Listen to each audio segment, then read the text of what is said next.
Mas eu era do ABC, era de São Bernardo, e eu estava fazendo a Enet Lauro Gomes, técnico em desenhos e projetos mecânicos, nada a ver com o que eu trabalho até hoje. Então, eu precisava de dinheiro, adolescente, 16, 17 anos de idade, comecei a dar aula em SOS Computadores Data Center, né? Então, assim, Conheço, viu? Conheço, eu conhece, sou hein? de São Bernardo, tá? Eu sou de São Bernardo.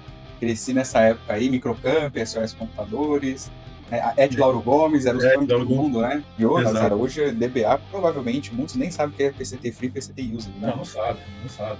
Ntrans, número de transações por blocagem, né? Se alguém souber, galera, comenta aí no. Comenta aí, Coloca porque. nos comentários, quero saber se tem algum E DBA coloca o aí tempo que de tá uso de Oracle, acompanhando. né? Coloca o tempo.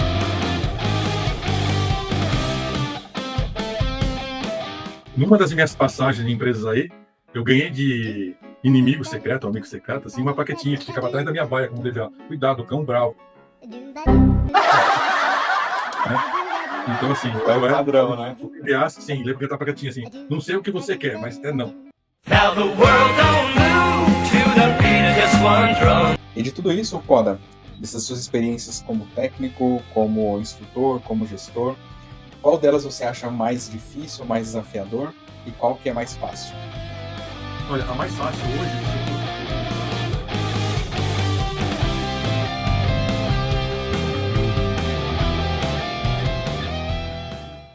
Fala galera, beleza? Sejam todos bem-vindos a mais uma edição do Golden Talks e hoje eu estou para falar com o Alexandre Poda, ele que tem mais de 30 anos de experiência e tem bastante bagagem nas áreas técnica, de gestão e também como instrutor e professor. Então vamos conhecer a história dele que é fantástica.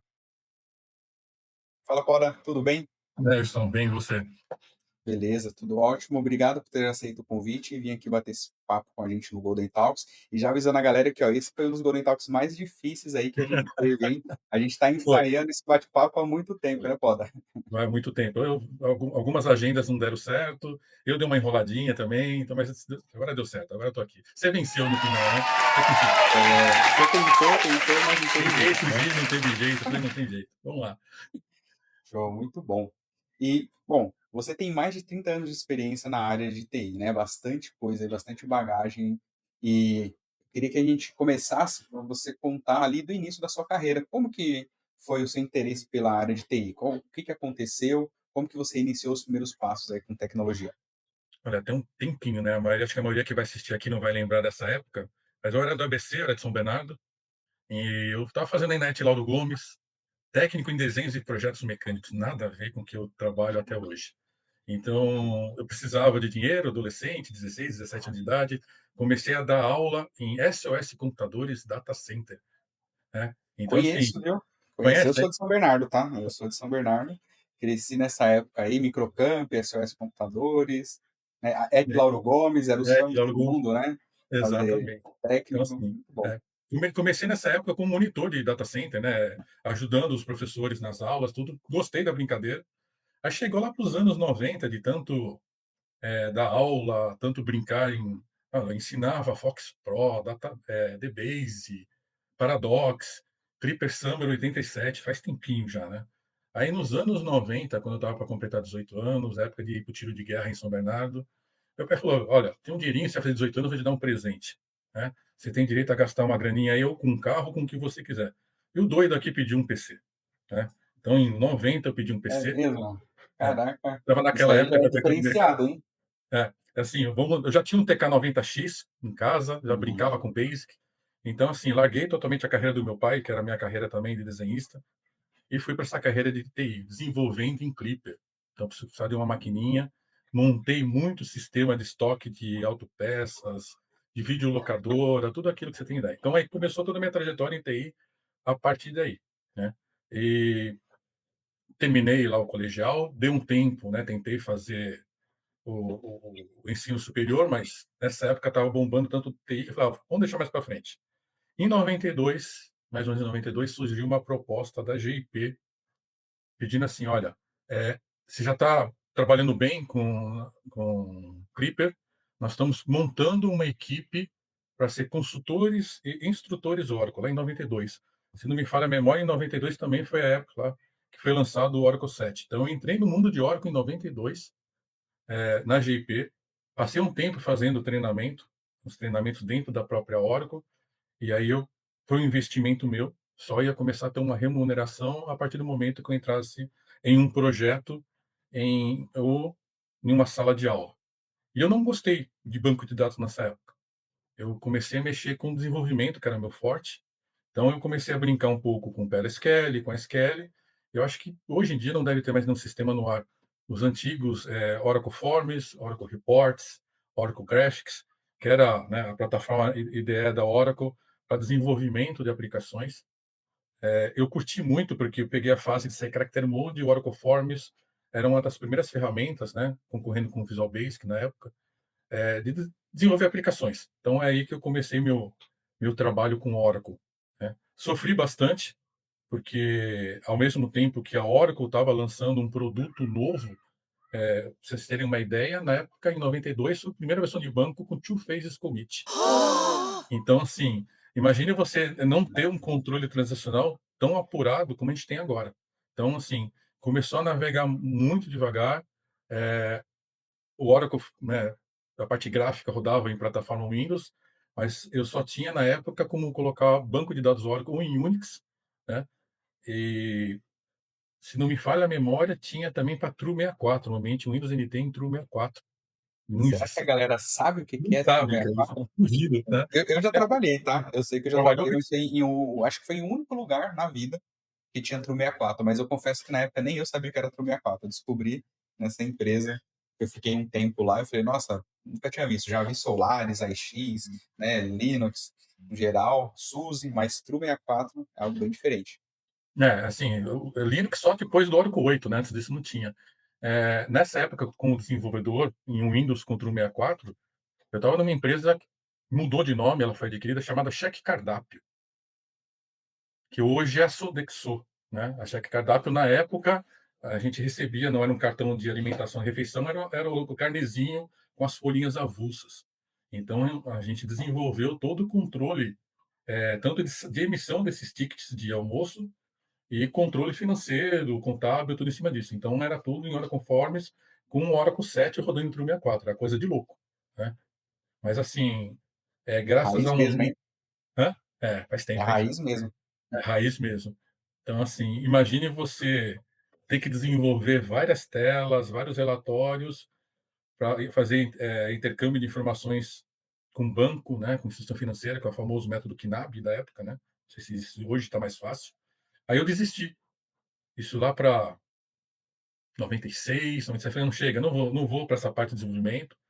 A Oracle estava já lançando um monte de ferramenta que não tinha nada a ver, Power Objects, porque já ia a versão 8 do Oracle acertar a orientação objeto. Então, assim, tinha uma plataforma de desenvolvimento que jogava o Forms Report fora, né, ou você ia para Java nessa época, e a Oracle tentando uma ferramenta 100% orientada a objeto, que era o Power Objects.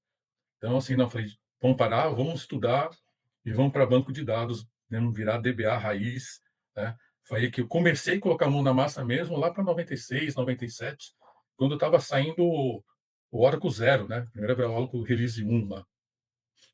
É um tempinho já. E aí eu lembro que foi 2 desafios. Primeiro, sair de uma plataforma Unix, RISC, aprender Linux, porque a Oracle começou a lançar Linux, né?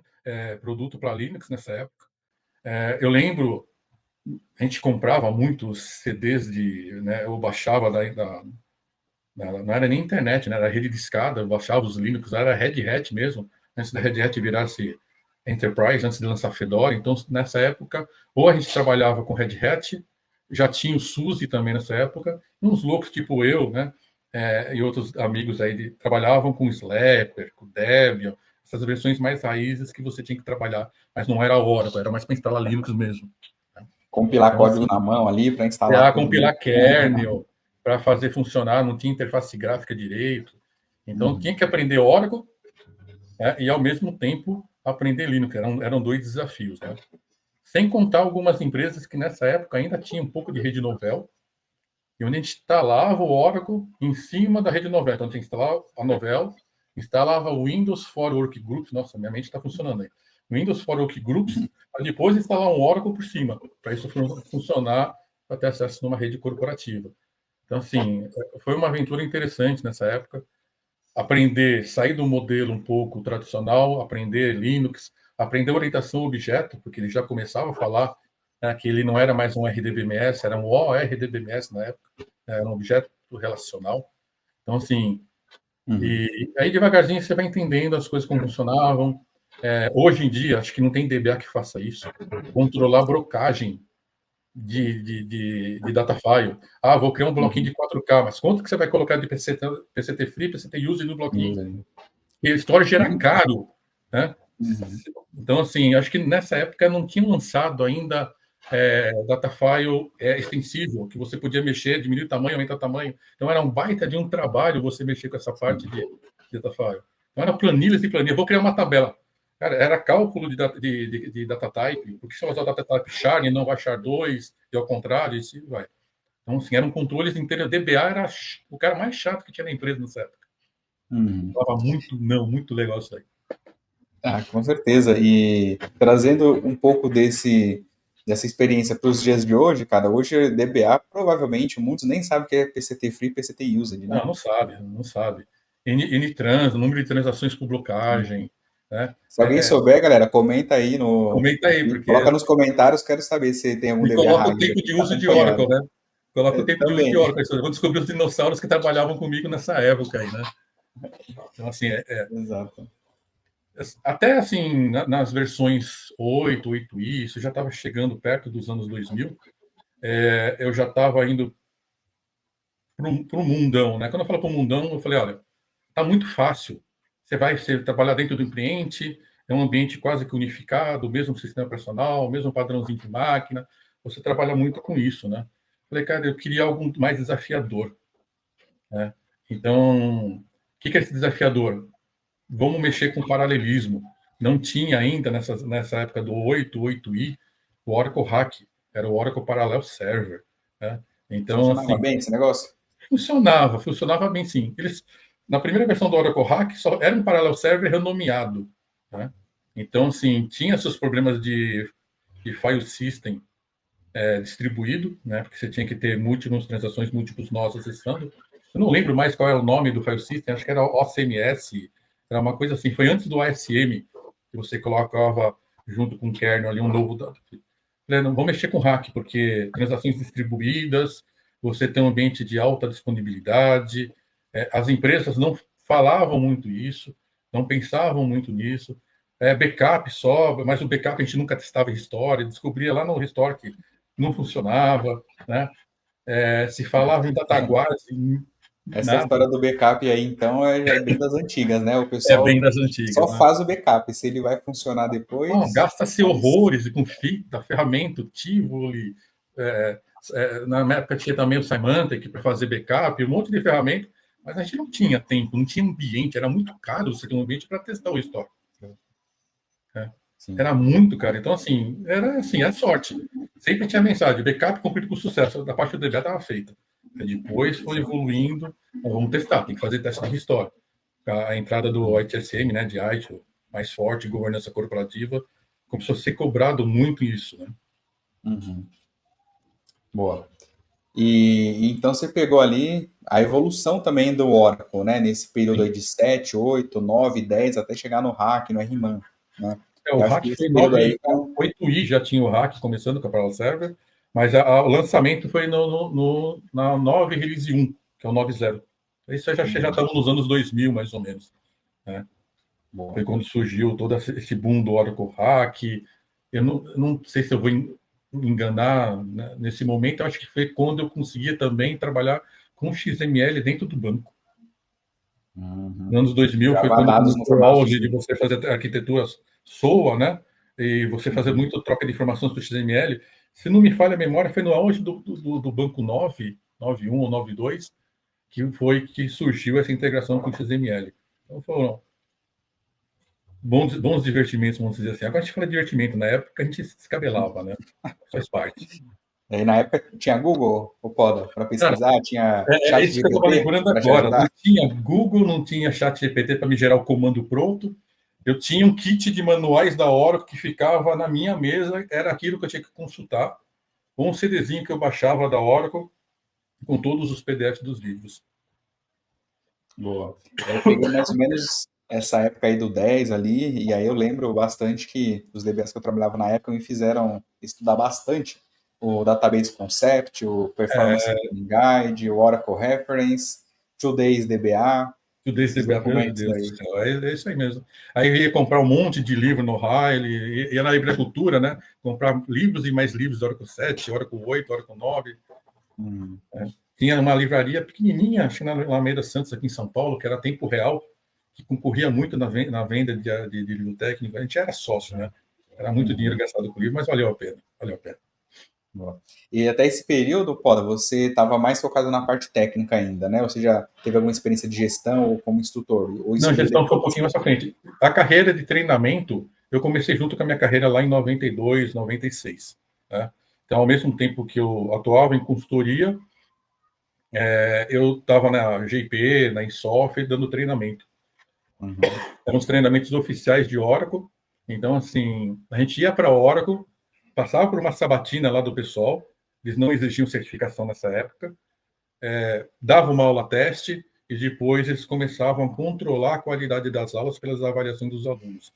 Então, assim, eu dei muito treinamento de Oracle 8, Oracle 9, Oracle Hack. Tenho um amigo, assim, do peito que, cara, trabalhou comigo muito tempo atrás. São dois, na verdade, né? O Marcelo Manzano, que hoje está mexendo com Snowflake, né? Acho que eu e ele somos os dois únicos caras no Brasil que tem o certificado de OCM, mas não é de banco, é o OCM de Oracle Developer. A gente era Master em Forms, Reports e Graphics. Eu e o Legal. Manzaninho, e agora também largou a parte de banco. E o Danilo Jimenez. Danilo Jimenez está hoje na Porto, né? Está lá na área de inovação da Porto. Eu considerava ele o papa de banco de dados na época, porque ele sabia número de série de equipamento, de máquina, de hardware, para manter matriz de compatibilidade com a instalação de Oracle. Ele era um cara totalmente doido. Ele invadia minha sala de aula com o violão, cantava musiquinha. Entrava na É sala de mesmo? aula, esse cara não sabe dar aula, não, vem para minha sala que eu ensino melhor. Então, assim, foi época muito gostosa. Hoje, acho que a galera não sabe muito o que é estar numa sala de aula, aprender ali, porque não tinha como montar ambiente em casa, montar um Oracle Hack em casa era difícil, porque era caro memória, ter notebook para você montar duas VMs. Uhum. Não tinha máquina virtual, né? Eu lembro que quando eu comecei que surgiu ali os primeiros VirtualBox, essa questão de se Foi bem virtualizar uma depois. máquina. Pra você ter uma ideia, eu e o Danilo, a gente, mas foi mais o Danilo. A gente fez a Insoft comprar. Eu não lembro qual era a tecnologia, duas placas de storage, uma em cada PC, para acessar simultaneamente um HD externo. E a Insoft era a única empresa que montava um ambiente real de Oracle Hack para treinamento. Então era muito legal fazer esses desafios, porque a gente tinha que ralar, fazer o setup da Oracle funcionar, para depois ensinando a galera que ia tudo para o mercado trabalhar com hack, né? Então, assim, foram momentos bem interessantes, bem gostosos, vamos dizer assim. Cruzar com essa galera hoje em eventos, no grupo de usuários Oracle, em outros eventos, e ver que os caras estão aí, papas em Oracle, detonando, né, experts em tudo isso daí. Muito bom, muito bom. E a galera que já foi aluno do Poda e já passou lá pela Ensof, comenta aí também que a gente quer saber. Se tiver algumas histórias aí, ó, principalmente aquelas que o Poda não quer contar pra gente, coloca aí nos Pois é, comentários pra gente saber, que sempre tem umas histórias boas aí com a galera de treinamento, não é? tem bastante. Bom, aí depois disso, Wilson, eu acho que a gente pode citar a Tivit, né? A Tivit foi um baita de um desafio. Eu fui convidado para ir para a Tivit por causa de alunos, né? Então, alguns alunos lá, é uma turma fechada para a Tivit, falou, cara, você não quer vir trabalhar com a gente na Tivit? Então, aceitei o desafio, meio com medo, eu falei, o que espera, né? Dentro de uma Tivit. E assim, é louco, é muito louco. Tudo quanto é tipo de versão de hardware, tudo quanto é tipo de versão de software, de sistema operacional, versão de Oracle. Você pega uma cliente que tinha Oracle 7 ainda, lá no 2005, 2010, por aí, Oracle, rodando Oracle 7, porque era uma aplicação legada em Unix, um IX da vida, e ao mesmo tempo você tinha um cara com um ambiente Oracle 9 e Release 2 em Solaris, aí você ia para outro cliente. Então, assim, era uma salada de fruta. Eu digo que trabalhar em data center é o melhor momento para você aprender. Não adianta só ir para uma sala de aula, não adianta só ler. Você tem que pegar esse ambiente bem diversificado, que ali mesmo você vai colocar a mão na massa. Como é que você customiza, automatiza as coisas aí, monitora tudo aí, várias noites, 48, 72 horas, né? Atuando em data center. Então, assim, dá medo, dá. Eu ainda tenho um pouco de fé, e com a lei que está sendo aprovada de incentivo a data centers, né, que o governo está vendo isso aí, estou vendo bastante data center por causa da nuvem ser construído, e um movimento que depois a gente conversa um pouco a respeito de repatriação. Muito ambiente saindo de nuvem e voltando para on-premise. Eu Uhum. acho que muita gente que ainda não passou por isso, trabalha em um data center, vai ter essa oportunidade de ver as dificuldades e o quão diversificado é esse ambiente. É muito gostoso. Foi Boa. O assim, legal é que é um parque de diversões, né, a gente sim. estava comentando, né, é uma salada, mas ao mesmo tempo, para quem está aprendendo, está em desenvolvimento e até se especializando, cara, isso é um parque de diversão, né, cara, você tem um pouco de tudo, porque uma coisa é certa, né, pô, é problema toda hora, todo dia, Não, sim. tem que Eu resolver. lembro do pessoal que é júnior, Gilson, era assim, cara, você vai aprender com o avião, né, no ar, você vai colocar combustível dele, vai dar manutenção na turbina com ele. Não, você não vai ter tempo de parar, sentar, Sim. montar um lab, não, filho. Estou com um incidente aberto, se eu não resolver, Uhum. a gente vai escalar, a gente vai ter que pagar multa de SLA. Cara, resolve aí, se vira, É né? isso. Então, assim, sob pressão, a gente vê pessoas excepcionais nascendo, né? Saindo da Uhum. sua zona de conforto, perdendo um pouco do É. medo e vendo que tem capacidade de seguir em frente. E isso me parece que hoje, com essa geração nova, né, parece que tem se perdido, né, eu não sei a sua percepção, você me conta aí, mas até eu aqui na GBR, no mercado, eu vejo que, cara, essa geração nova, os caras não sabem o que é pressão, não sabem o que é trocar o pneu com o carro andando, e você tá ali, Não, cara, tem que fazer e tem que dar certo, não é se vai, você vai fazer dar certo, não sei como, mas você vai fazer dar certo. é E isso aí mesmo. tem cobrança, e você tem que se virar nos 30, tem que improvisar se for o caso, e hoje a galera, a primeira pressão que toma já espana, né? Sim, eu vejo assim, essa geração mais nova se especializando em muito mais solução técnica, muito mais banco distintos, e não se, são mais generalistas, né? E com isso eles perdem bastante coisa. A nuvem me assustou um pouco quando você sai do IaaS. Quando você está no IaaS, é o nosso ambiente normal, você prepara lá o sistema operacional, você sai configurando tudo. Mas você vai para um ambiente, por exemplo, numa nuvem que é gerenciado, você perde muita coisa importante que faz parte do dia a dia.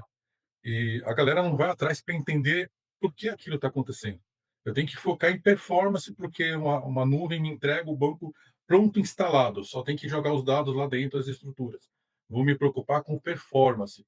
Mas tem muito quesito de performance que, se eu não volto para um ambiente onde eu tenho que controlar um sistema operacional, controlar parâmetros de rede, configuração de storage, eu não vou entender por que eu estou tendo problema de performance. Então, eu passei por muita empresa, tive muita gente em equipes que eu gerenciei, que eles faltou essa fundamentação, faltou esse conhecimento mais básico. Aí eu dava um toque, gente, pega uma maquininha virtual, instala uma VM aí, faz Docker, faz do jeito que você quiser, mas prepara, entenda como é que é o gerenciamento de memória, vê essa parte de tráfego de rede, vê como funciona, né, a chamada de API, como é que é a conexão cliente-servidor, para vocês entenderem, quando vocês forem analisar performance, por que está tendo aquele problema. Então, pulou-se muita etapa, né? A criança nasceu já pilotando um carro automático. Não engatinhou, não aprendeu a correr, não pegou um câmbio manual, já pegou uma coisa automatizada, vamos dizer assim. Né? Então, eu senti muito isso daí. E até lembrei agora, isso é coisa de velho, vai lembrando as coisas aos poucos. Performance, eu acho que otimização baseada em custo, se não me falha a memória, só começou a virar mesmo no 9. Uhum. Até Todo esse anteriormente, BO, né? até anterior ao 9, era tudo baseado em regra. Eram 12 regrinhas. Ou acessava o dado por chave primária, ou acessava para o índice, ou acessava lá para o FluterBiscam, varrendo a tabela inteira. Eram 12 regrinhas. A menor posicionada em ranking é o que dava. Depois veio essa do custo aí. Mas aí é um outro assunto para um outro papo aí. Boa, boa. Então vamos seguir nessa linha de cloud aí, porque Uhum. de tudo que você está comentando, da bagagem que você tem e vendo os dias de hoje, a cloud, ela hoje é um fato, é o futuro, acho que é um caminho já sem volta há muito tempo, né? Mas pensando no profissional, isso acaba mascarando bastante ali o conhecimento técnico, né? Sim. Porque hoje a gente volta para o universo Windows, né? Porque a gente, eu me incluo também nisso, né? aprendemos e fizemos muita coisas ali, linha de comando, tela preta, numa época que você ia para o data center instalar banco com response file e não tinha interface gráfica, tinha que Não estar tinha com os nada disso aí, parâmetros ali. exatamente. E hoje a galera vai lá na interfacezinha, dá um play, tudo acontece, tá fácil, bonito, mas o cara não sabe nada do que está acontecendo ali por trás. Não, eu já chego um banquinho de dados pronto, com as table spaces criadas, arquivo de parâmetro tudo, o init já preparado para aquele shape de máquina que eles estão acostumados, né? A preocupação de um DBA em ambiente gerenciado, tá? Mas se você criar seus esquemas, criar suas tabelas, criar seus objetos lá dentro, dá privilégio.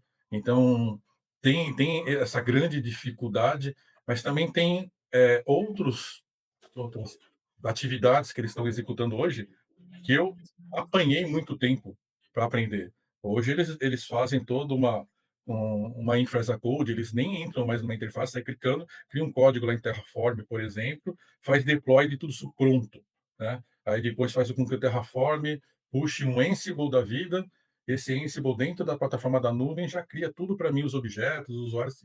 Então, assim, mudou um pouquinho os aspectos do que um DBA na nuvem faz, né? Mas, assim, o básico mesmo, eu acho que perdeu-se muito. Tem outro ponto também, né? A gente deixou de ser especialista. A época tinha dois nichos, ou era um DBA, dois, três nichos, acho que. Eu era o DBA Oracle, era 100% Oracle. Tinha a equipe que trabalhava só com SQL Server e outra só com DB2. Não tinha essa lá no começo de você ter que trabalhar com múltiplos bancos. Depois começou, olha, se você é Oracle, você tem que trabalhar com Oracle, com DB2, ou com Oracle, com SQL Server. Você teve que começar a aprender mais bancos. Hoje você deixa de aprender de aprender banco para aprender outras tecnologias. Vai aprender um Terraform, vai aprender a mexer com uma ferramenta de ETL, vai aprender a mexer com uma ferramenta de streaming da vida, para fazer toda a parte de distribuição de dados. Então mudou, descaracterizou-se muito o DBA de lá para cá. Isso aí tanto é verdade que eu peguei esse processo na minha carreira e eu lembro de fazer entrevistas que você ia lá fazer entrevista com o pessoal do RH e não aconteceu só uma vez, não, foram algumas vezes. A pessoa olhar o currículo e falar, tá, mas você conhece só Oracle?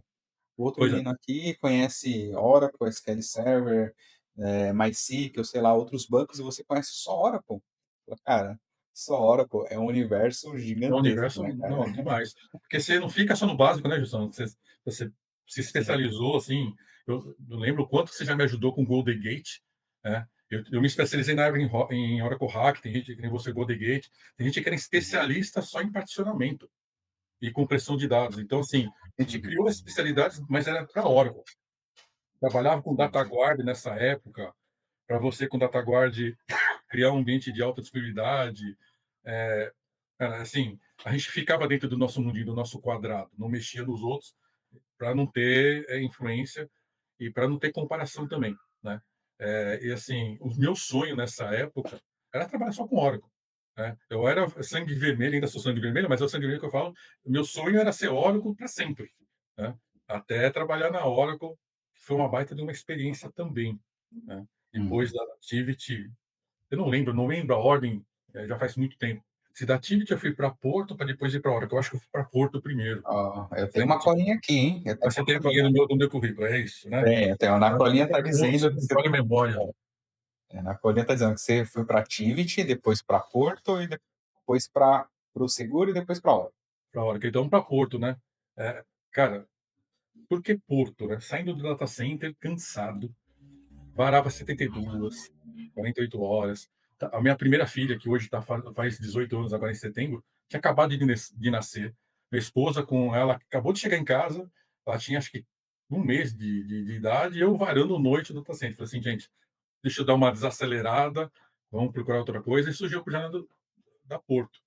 Só que a Porto era interessante, a Porto não era essa mega empresa que é hoje, é, os prédios tudo bonitinhos, não, gente. Tem assim, algumas coisas que são até engraçadas, né? A Primeiro, Porto, nessa época aí, ela não era dona do Campos Elíseos inteiro, né? não, não Tava era. começando. Ela usava um prédio que era da Pirelli, um prédio antigo da Pirelli, tinha o prédio na Rio Branco ali na frente só, e estava montando, alugava lá o colégio para fazer salas de reunião, salas de treinamento.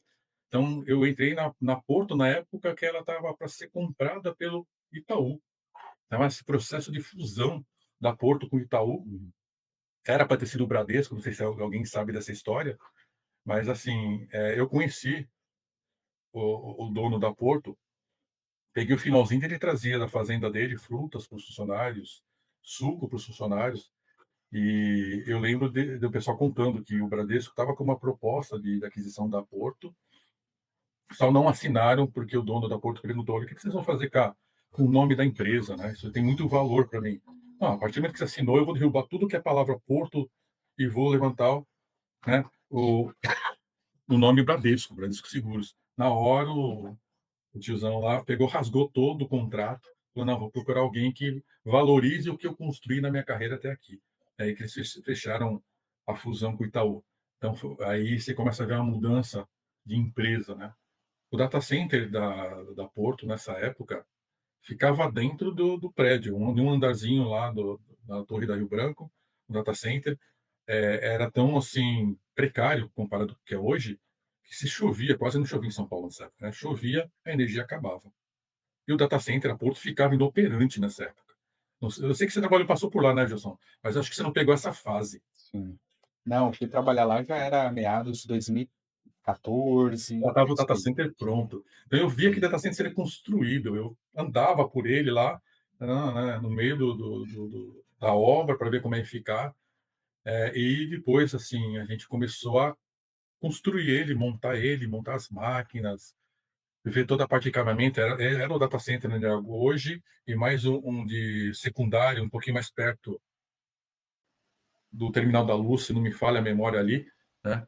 Então, tinha cabo de fibra passando por lá, que volta e meia dava queda de, de sinal, porque as ratazanas com os dentão desse tamanho roía o concreto, a tubulação e cortava a fibra entre os data centers. Então, assim, foi uma experiência legal porque eu vi um data center sendo construído, toda a montagem dos racks, passagem de cabo. Então, a gente colocava a mão na massa, saía da telinha preta, ajudava a montar o rack, a cabear as máquinas. Então, foi uma experiência muito legal. Acho que foi bom, porque eu peguei todo o embasamento da Tivit. Eu já sabia como funcionava isso. Então, tem até hoje, né, um DBA assim, sensacional, que é o Murilo Ferrari, é um senhor, ex-piloto, né, da aeronáutica, mais de 2 metros de altura, que deve ter seu lado ainda, seu lado Niva ainda andando na rua, né? E está lá, DBAzão raiz, até hoje. A gente brincou bastante lá de criar os bancos, criar o Hack, fazer teste de chaveamento para ir para cá. Foi uma baita de uma experiência. E ali começou um advento interessante. Foi lá que eu comecei a ter muito contato com terceirização, né? Então, a terceirização, para mim, era novidade, já acontecia no mercado, mas isso de você ter que contratar pessoas de consultorias para agregar a sua equipe e fazer com que eles se sintam, né, Porto, né, se sintam dentro da empresa, trabalhem do jeito que você precisa. Para mim, foi um baita desafio. Foi aí nessa época que eu comecei a desenvolver o meu lado mais de liderança, porque eu parei um pouco de colocar a mão na massa, pegava um grupo de terceiros, vamos lá, vamos instrumentar tudo que tinha que instrumentar para fazer um monitoramento. A gente montou um baita de um NOC bonito ali dentro, parecia um teatro, tudo com terceiros, monitorando 24/7. Então, aí eu comecei a ver que a carência que a gente tinha no mercado, nessa época de DBAs, para contratar, porque eles era o modismo do PJ, cooperativa, todo mundo querendo ganhar dinheiro, ninguém quer trabalhar dentro de uma empresa como CLT. Então, foi um desafio.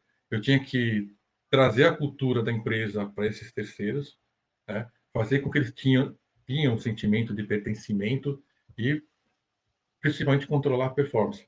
Cara, não tinha daily, não tinha backlog, não tinha reunião de retrô, não tinha nada disso que tem hoje, né? Não tinha, né, esses rituais que a gente brinca, né, de fazer isso.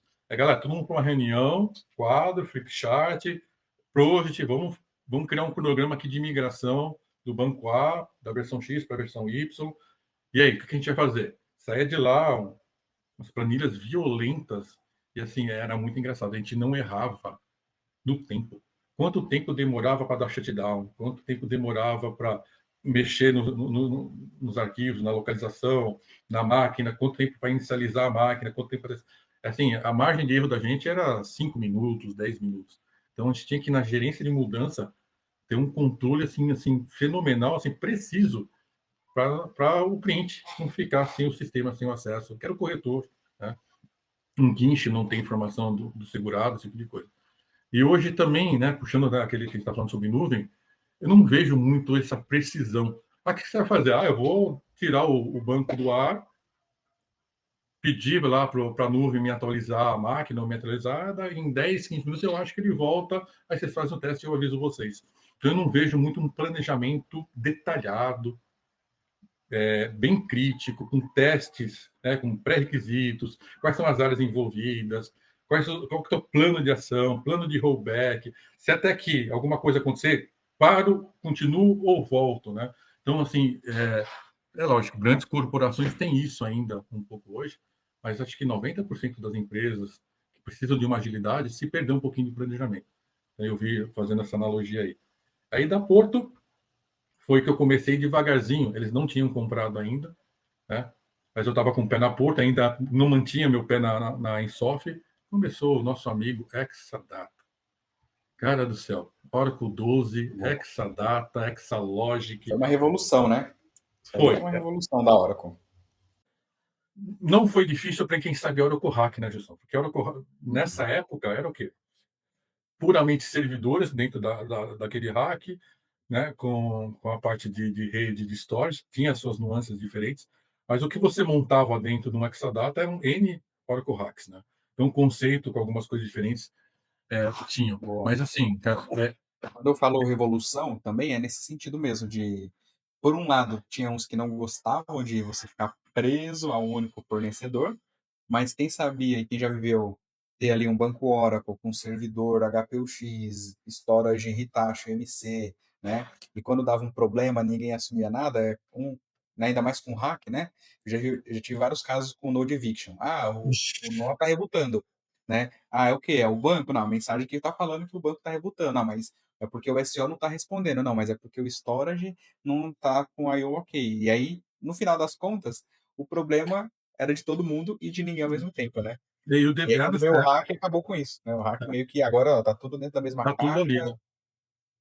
E, assim, a gente, como DBA que mexeu com o Exadata, teve que aprender todas essas nuances do Exadata, mas voltou um pouco àquele nível de você ter que saber cabear o Exadata, né? Porque você preparava, você tinha um softwarezinho que você instalava no seu notebook, na sua máquina, você preparava todo o setup da máquina, você tinha que preparar o Exadata antes de liberar ele, né? Então, todas as configurações dos nós, todas as configurações de storage, da rede InfiniBand, assim por diante, e até chegar na instalação do produto em si. Então, assim, voltou-se um pouquinho. Eu gostava muito da Exadata no começo, porque eu voltei à raiz. Eu voltei a mexer no hardware, mexer no sistema operacional, mexer com rede, configurar InfiniBand, configurar storage. Tinha algumas coisas muito legais de compressão. O ASM já tinha evoluído bastante, né, para você trabalhar com essa parte de disco. E com toda a novidade, né, vinham os novos desafios. Toda vez que a gente ia aplicar um patch na Exadata, uma coisa que até hoje eu não entendia o que acontecia, mas depois que vai estudando, vai entendendo melhor. Eu vou atualizar a versão do Exadata. Cara, bugava disco. Aplicava um patch no Exadata, do nada, lá você olhava os disquinhos ficando vermelho. Foi por causa da atualização, né? Aí você ligava para o suporte, e dia seguinte já tinha sido instalado lá, trocado lá, spare de disco. Então, assim, eram desafios diferentes, mas aí era bem voltado raiz mesmo, instalando isso daí. E a máquina é sensacional até hoje, né? Assim, o throughput dela, o que me dá de performance é muito, muito grande. É uma pena que não se sabia muito bem arquiteturar essa máquina e colocava qualquer tipo de banco lá dentro, né? Tinha banco que eu podia colocar numa VM isolada, separada, longe da Exadata. Não, vai colocar lá na Exadata que está pago e um abraço, né? Então tinha muito disso também. Boa. E falando de Oracle, aproveitando já esse gancho, né? Como é que foi a sua experiência em trabalhar lá na Oracle? Conta pra gente. Você teve a experiência de trabalhar no time técnico, mas meio pré-vendas ali, tal. Conta pra gente essas Eu passei experiências. em 3 fases na Oracle, né? Entrei na consultoria, que é a antiga Advanced Consulting, né, Service, que é a ACS, que a gente era os ninjas, né, era rotulado como os ninjas, amava usar aquela mochilinha da ACS da Oracle. A gente não era OCS, OCS era Oracle Consulting, né? Era consultoria, terceirização, body shop e técnicos mais, né, por dia a dia das empresas. A gente era contratado, era um pacote especial para garantir que um expert naquele produto estaria durante um momento crítico da empresa. Ah, vamos migrar a versão do Siebel, vai ter um cara da ACS lá acompanhando. Ah, vamos fazer uma atualização de banco de dados, do Hacker, do Exadata, vai ter alguém ali da ACS, né, que já passou por um monte de situação. Cá entre nós, ninguém escute a gente, é mentira, né? Porque às vezes muita situação é nova, não tinha, né? A gente nem descobria na hora que ia fazer, mas deixa para lá, né? Agora já passou. Mas, assim, hoje em dia é outra equipe, é outra coisa. Mas, na época, eu pegava uns desafios, assim, de bug de kernel de Oracle, né? Algo que no DataGuard, um hack não está funcionando, entrava em contato com os Product Manager para fazer funcionar, a gente estava lá para isso. E muitas vezes era assim, oba-oba, tinha que ir à noite lá do cliente comer pizza, tomar De praxe. só para estar lá, até Aquele garantir cafezinho ruim da maquininha também, para dar gastrite. para dar gastrite, aquele cafezinho gelado. Assim, foi uma primeira fase minha lá na CS. Né? Passei por clientes assim, desafiadores, Santander na época.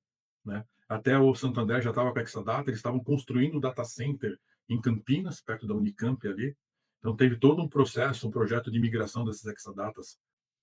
Desliga, monta, leva para lá, remonta. Quanto tempo pode ficar fora, pode não. Foi assim, bastante legal. Depois, dentro da própria Oracle, por causa do Santander, eu fui convidado para ir pré-venda, né? Falar com o Alexander Siqueira. Falei, cara, pré-venda, o que eu vou fazer aqui, né? Aí, pô, você não vai fazer nada diferente do que você está acostumado a fazer. Você vai entender o que o cliente precisa, né? Desenhar assim, olha, cliente, essa é a tua arquitetura atual.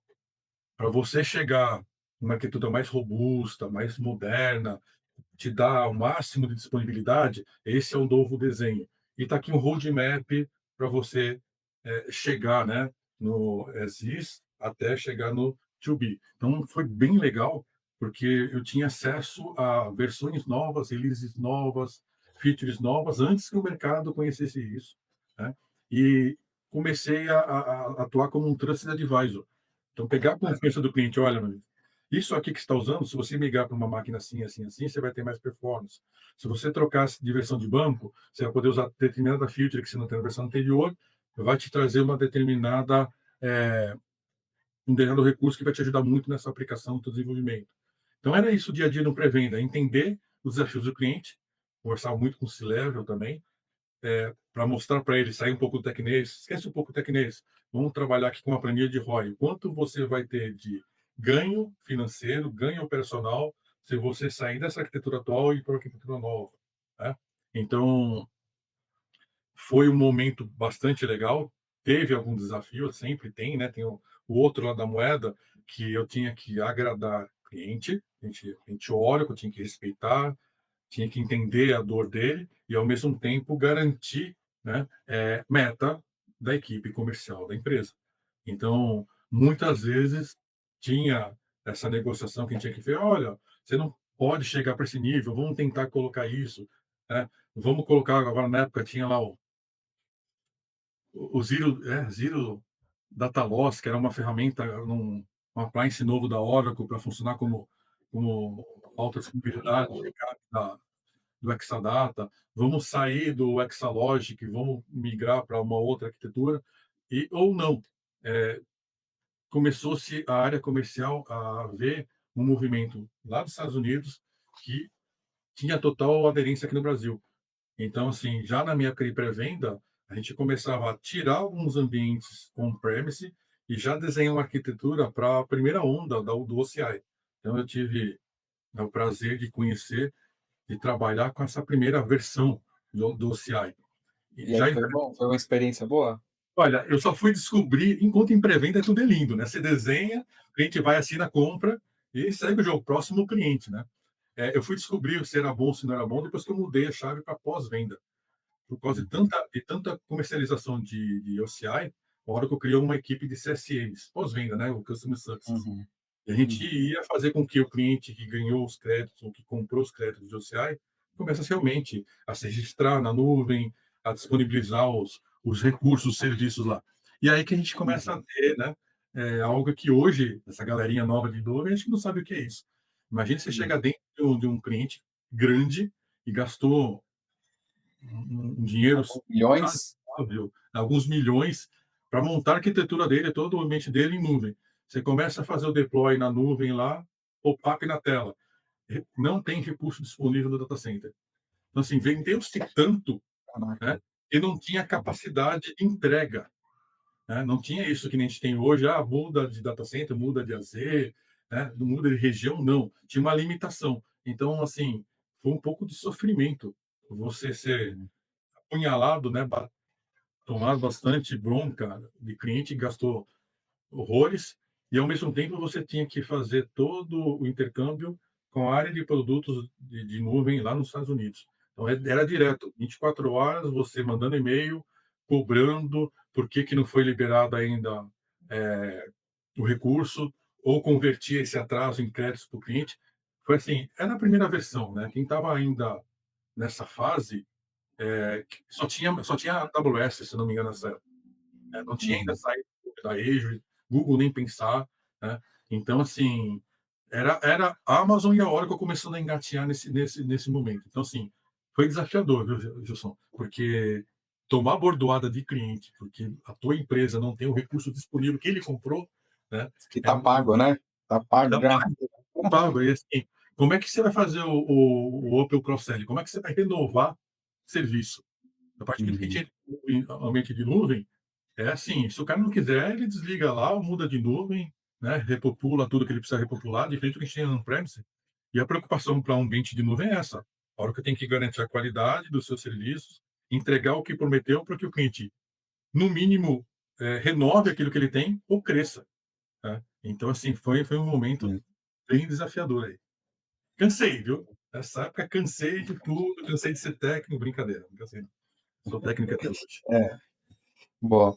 Mas aí também, de toda essa bagagem técnica, esse foi o momento que você começou ali a ter uma experiência um pouquinho mais ali fora do técnico, mais pessoas, mais negócio. E conta um pouquinho como que tem sido para você essa experiência de gestão, porém, do ponto de vista de alguém que é técnico raiz, né?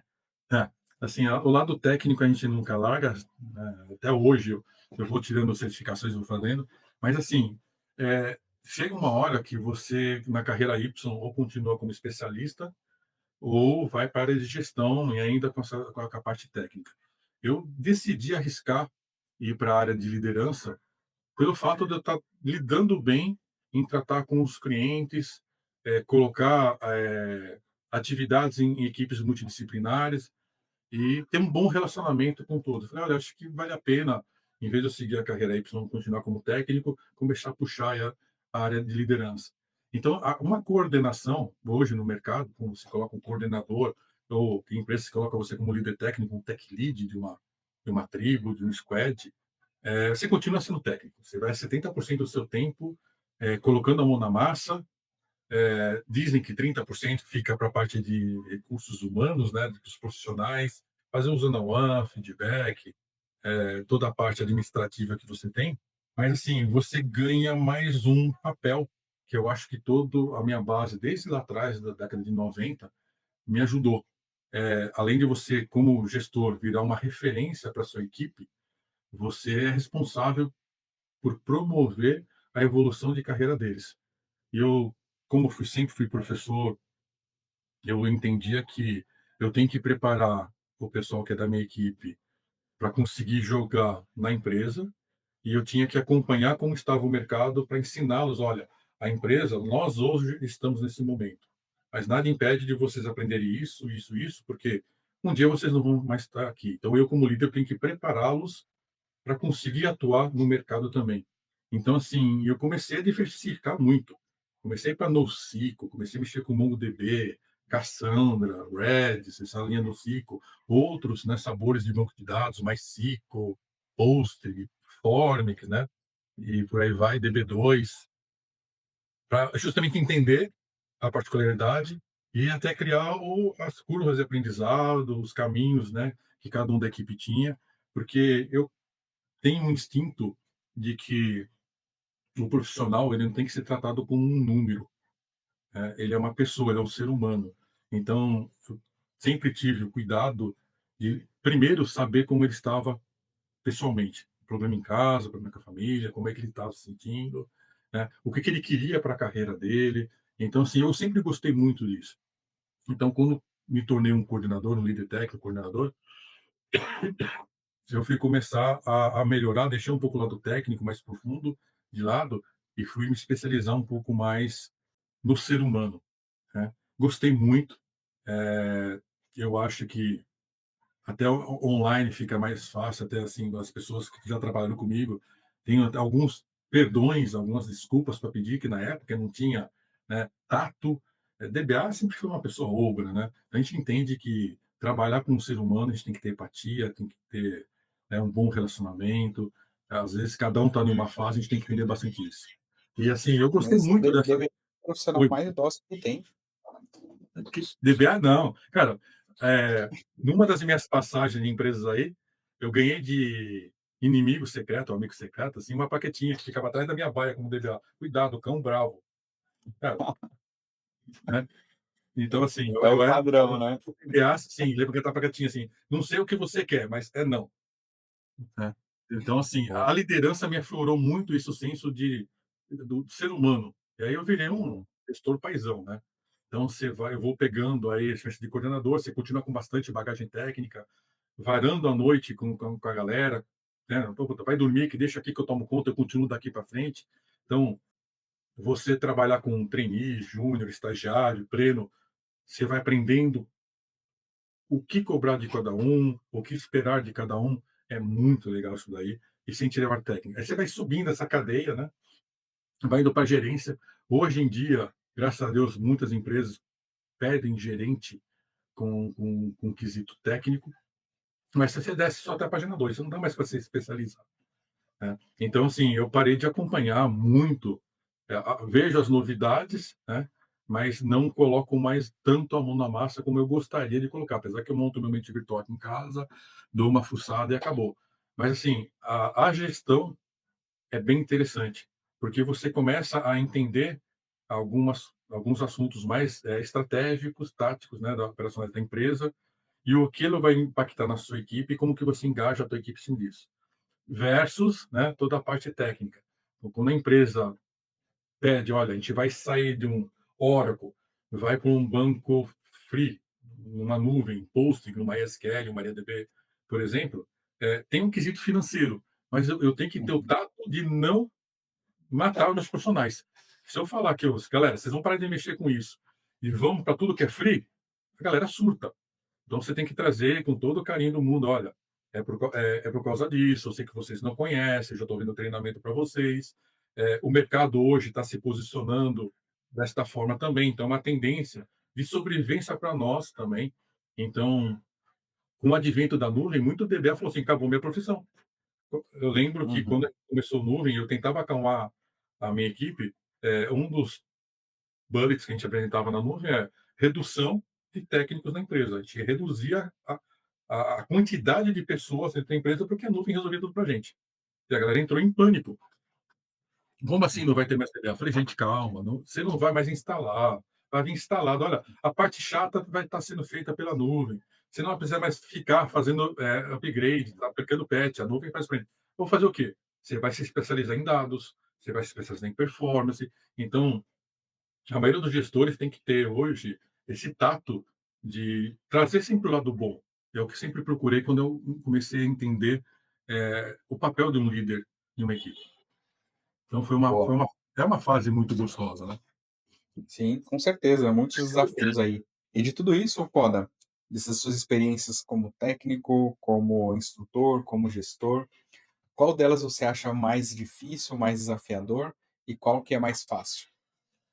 Olha, a mais fácil hoje, se eu fosse escolher, seria dar aula. Porque hoje você grava, publica o vídeo e ninguém te impetejando. A não ser que vocês façam, né? Que nem eu fiz, de tentar encarar o MBA, né? Encarar uma faculdade, Então, assim, você sair do modo de treinamento e para um treinamento presencial pós-pandemia em um nível de MBA ou de uma pós-graduação, é um desafio que você está lá frente a frente com profissionais, que a maioria não é técnico, são pessoas que estão em transição de carreira. Tem muito aluno em MBA que é farmacêutico, é advogado, é químico, né, tributarista e assim por diante, Uhum. e quer que você dê o caminho para ele. Então, você, não é tão difícil, acho que dos três é o mais fácil. O técnico, diria que entre o técnico e o gerencial está balanceado, né? Porque o técnico não para de ter que aprender coisas novas, né? Não, não, ele tem que se desafiar constantemente, ele tem que sair da zona de conforto para se manter no mercado e se manter Se empregado. atualizar sempre, né? Acompanhar as Emprego. mudanças que estão acontecendo todo o tempo. Então, assim, até a gente bater um papo sobre isso, até são perguntas que eu escuto muito de amigos DBAs. A gente vai morrer? Né? Você vê empresas no mercado hoje que adquiriram parte do código do Postgre.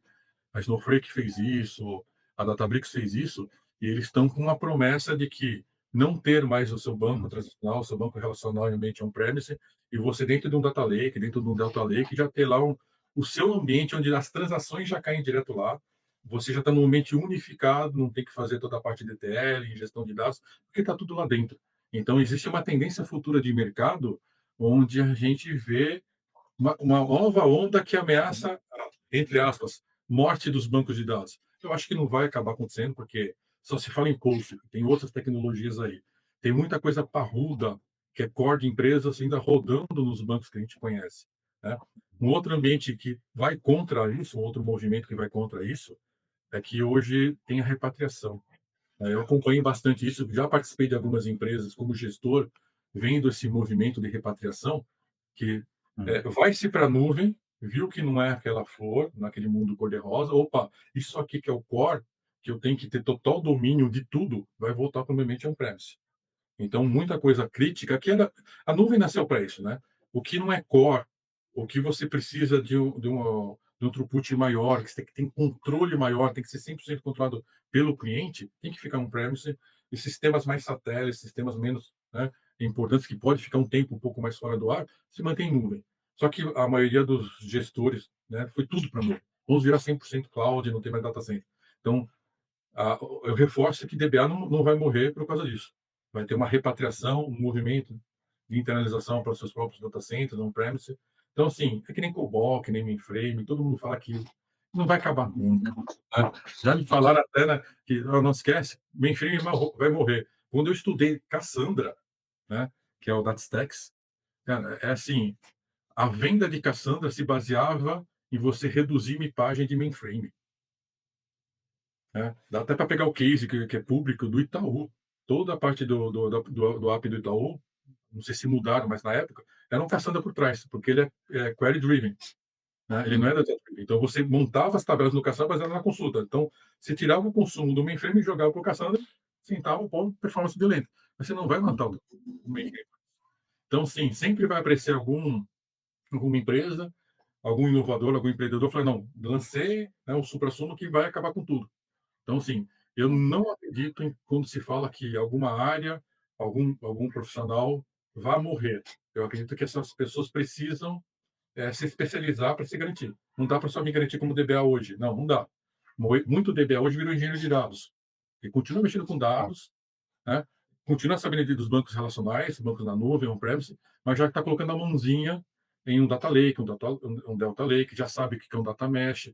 Então, assim, nesse movimento de gestão, eu tive que acompanhar as empresas fazendo isso e trazer para a equipe essa visão de futuro. É bem interessante, uhum. as pessoas não podem parar, gente. Não tem como.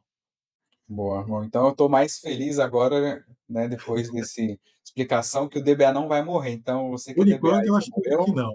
estamos salvos. Mas eu concordo com você 100% nessa questão, comparando com o mainframe, com o COBOL.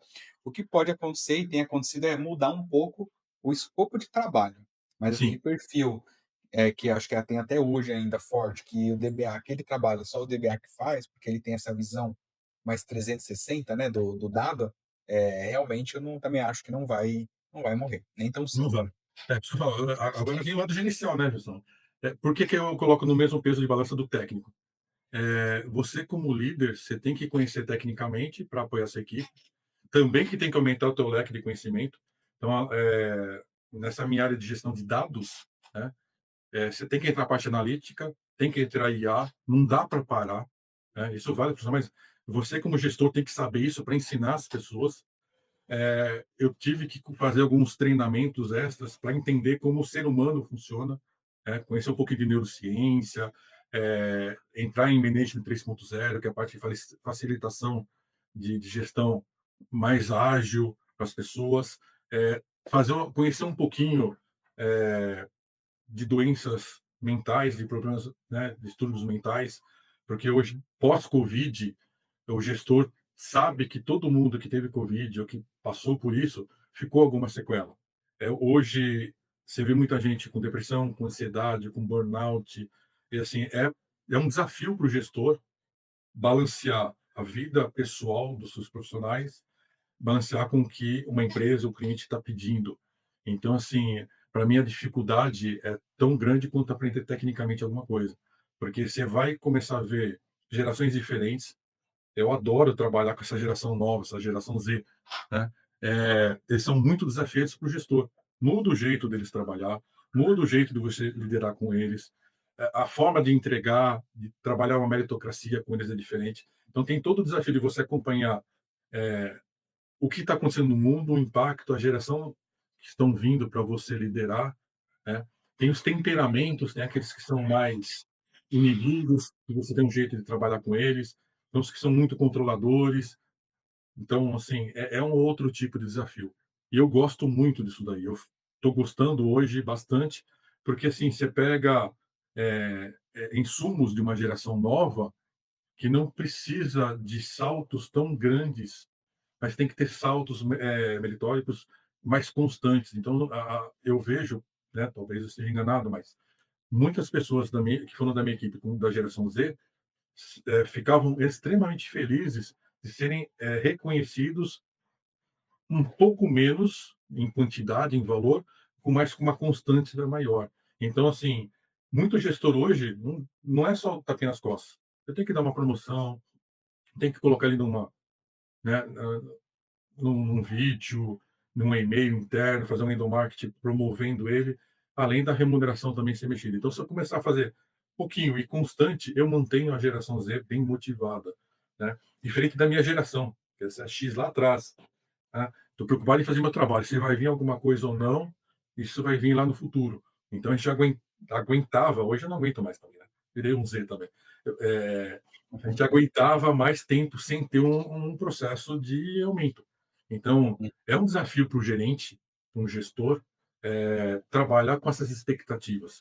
Então, assim, é difícil hoje falar assim, das três, qual que eu gosto mais, né, e qual que é mais desafiador.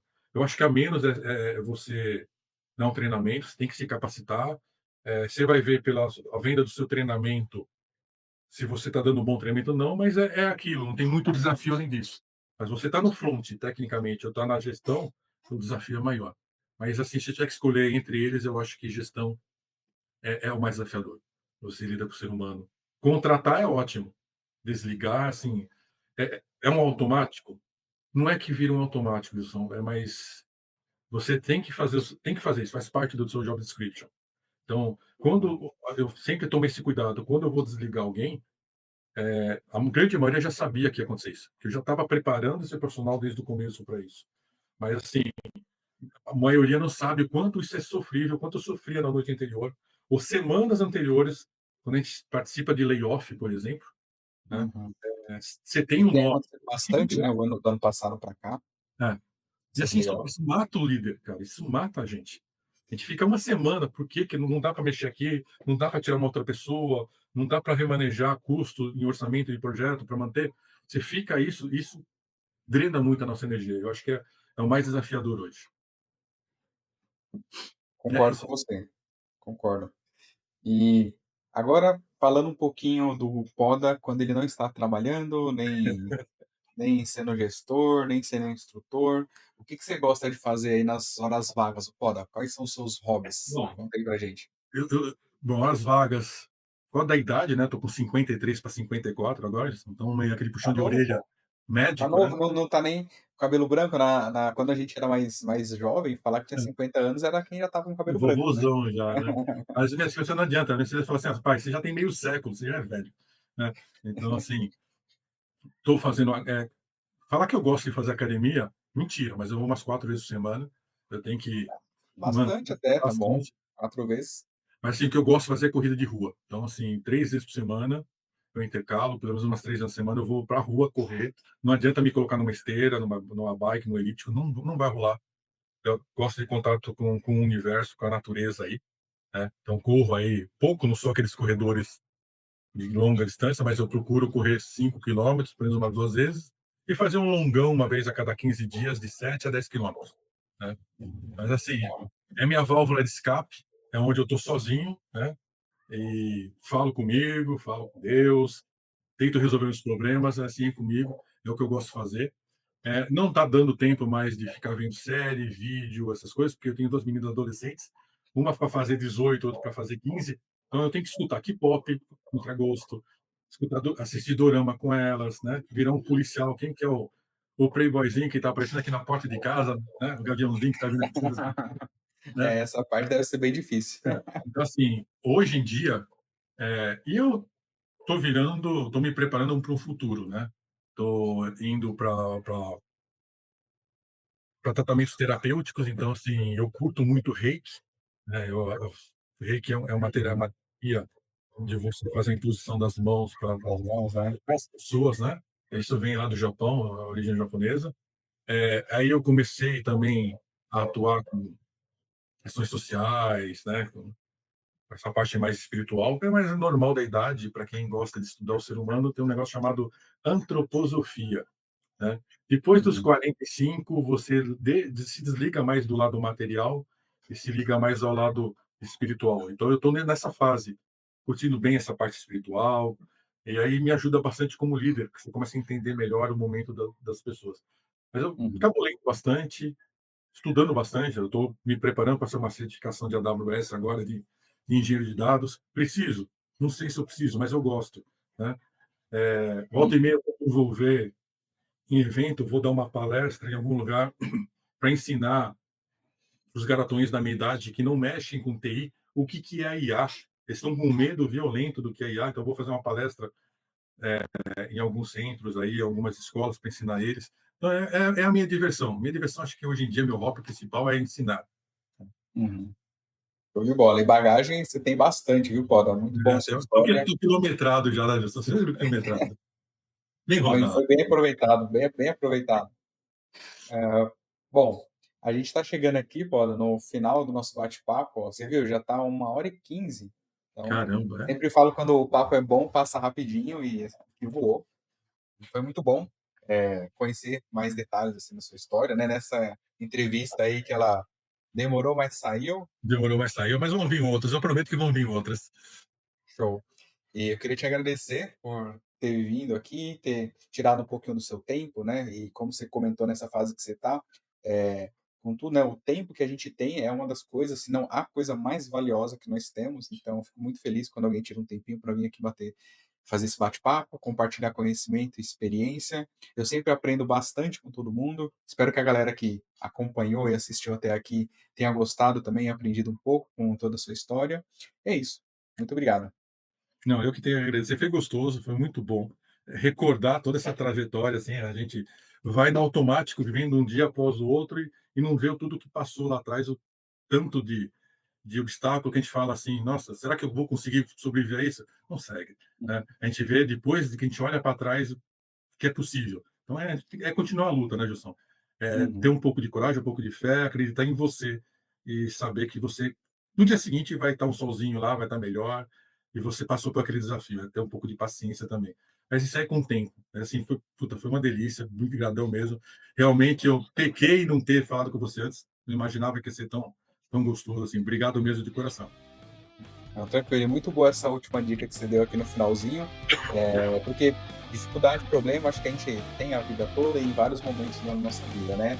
Mas no final das contas, tudo se resolve. É isso, né? É aprendizado, sempre vai ser aprendizado, sempre tem um porquê disso. Beleza, muito bom. Então, galera, eu vou finalizar aqui como eu sempre faço. Se você gostou desse vídeo, não se esqueça aí de deixar o seu like, ativar o sininho para receber as notificações dos próximos vídeos. E o mais importante, replique conhecimento com o mundo e compartilhe esse vídeo. Valeu, galera. Obrigado e até a próxima. Tchau, tchau.